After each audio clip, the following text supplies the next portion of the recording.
Dylan Edwards, he keeps his spot at fullback. To'o and Lomax on the wings. Crichton, Mitchell in the centres. Mitchell Moses gets that spot over Luai. Cleary is the half. Mitch Barnett, Robson and Haas in the front row. Martin Crichton in the back row. Isaiah Yeo, the captain and lock. Connor Watson, Spencer Lenu and Hudson Young on the bench. And Max King, the surprise pick, will make his debut for the Blues. Now let's cross live to the True Blues dinner where New South Wales coach, Laurie Daley joins us. Laurie, you've settled on Cleary and Moses in the halves. How tough was that decision?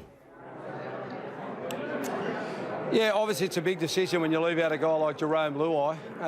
He and Nathan have had so much success over the past 4 years, but we just felt for the style of the team, the footy we wanted to play, this suits us better.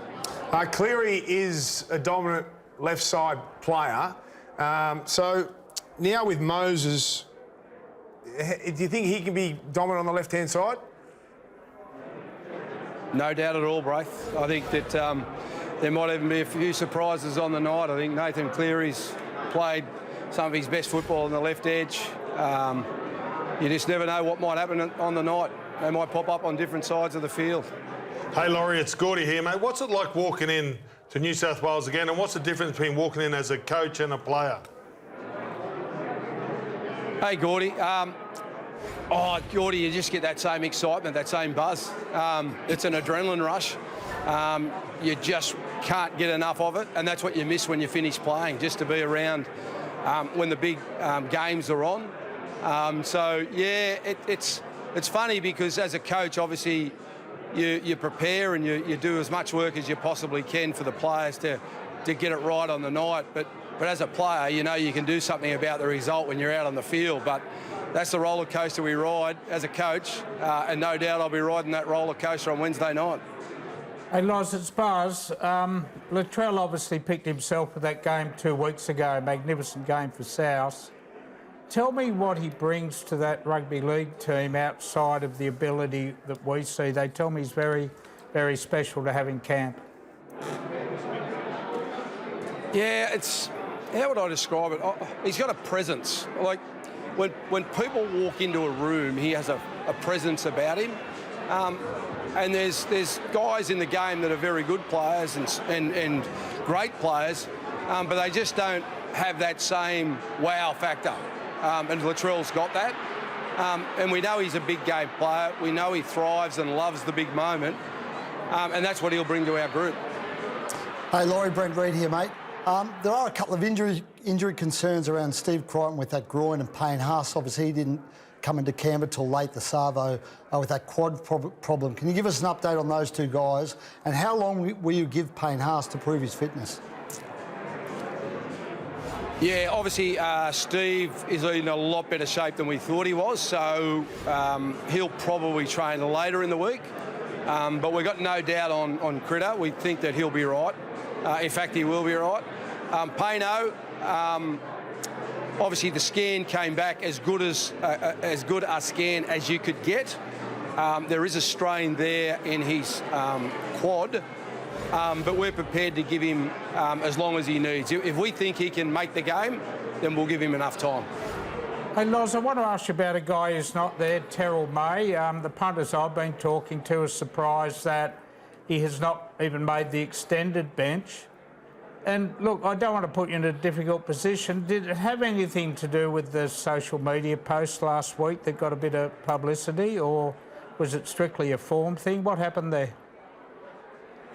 No. It's strictly on what we see as important in our team.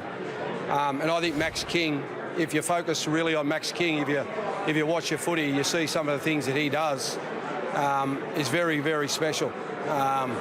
And, you know, he's an underrated player. There's been a constant in Canterbury's performance this year when they've lost a lot of forwards, and one of them has been Max King. And Max King, he does all the efforts in the team that you're after.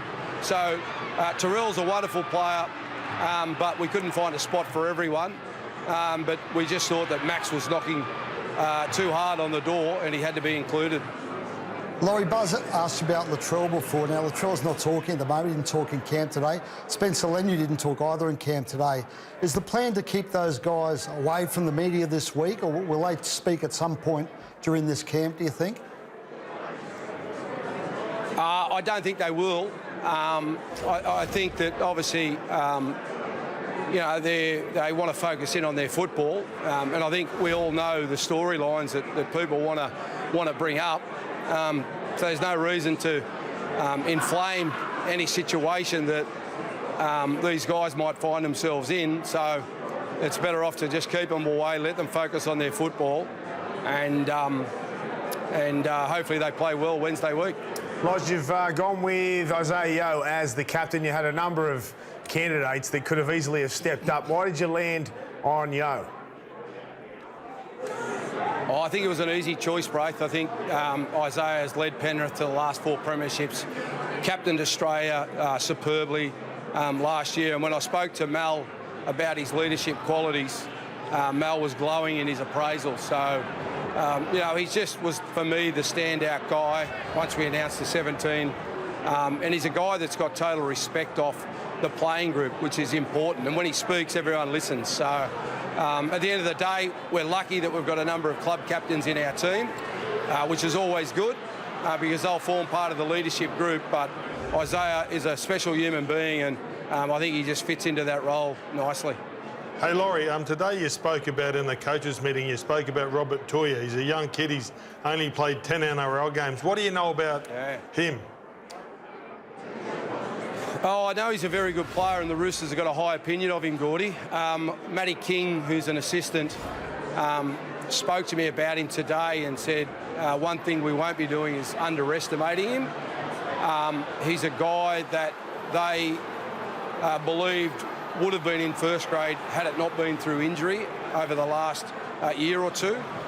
Defensively, he makes very good reads and very strong with the ball. So we're going to have our hands, we're going to have to be strong defensively, and we're going to have to be anticipating what he does and what he comes up with. But they've got threats all over the field. Cherry Evans, I thought, was fantastic the other night. Kalen Ponga, aerial threat with Xavier Coates. And then I heard you speaking before I came on tonight about Tino and Carrigan and these type of blokes. They're wonderful footy players, and I know they'll be stinging from last year, so we know what we're going to face.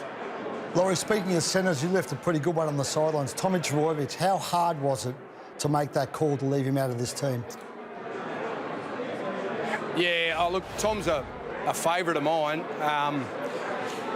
So it was sort of a difficult one because you wanted to sort of find a spot for him, but at the end of the day, I think the other guys just played better than what Tom did. So for me, I think Tom just needs to go back to the club and find a bit of form, and I've got no doubt that at his best he's a part of the squad. But I just think at the moment, as it stands for game one, the guys we've selected are the best ones to do the job. Hey, Loz, with respect to your last coaching stint and the team you had around you, I think you're stronger with a bloke called Craig Bellamy there. Can you take us through exactly what he does? I presume he's in camp. I presume he's there all week. I presume he'll sit beside you on game night. What's Bellyache's role? Oh, we're so happy to have Craig on board. He's had a major influence on the way the coaching staff have operated already. He's overseeing what we do as coaches. And as I've said before, Craig's not having any input into terms of, the way we play or the way that they play. He's taking our ideas, both from a coaching point of view, and then tossing in his own ideas about, have you thought about this, have you thought about that, have you covered off on this? And just running stuff by him has been so good for us coaches. I'm not in the NRL system. I got my own ideas. We've got young assistant coaches who have got massive futures, so to have someone like Craig to bounce these ideas off and to bounce our defensive structures and attacking plays off is unreal. Hey, Laurie, just on that note, we've seen you in the box with Craig during games this year. Is there one thing you've picked up from being in the box with him, or one tip or one lesson you've learned out of spending that time with him? Yes. his ability to assess information in a small moment and then to know exactly what decision needs to be made. I found it so good. Like when you're sitting in a coaching box, you're receiving a lot of information. There's a lot of numbers getting thrown around, but to able to get that and then react quickly, but also make the right decision is a skill. So for me, sitting in the box on Wednesday week, knowing that I've got a bloke like that that can look and see and feel and know what we should be doing, I think it's going to be very helpful. Ron, Loz, we really appreciate you coming on. We know it's a busy time. You're there at the True Blues dinner, so go and enjoy that one and get the boys fired up so we can win this first game up at Suncorp. Thanks, Bray. Thanks for having me on. Gordy, Reedy and Buzz, good night. Good on you, Loz.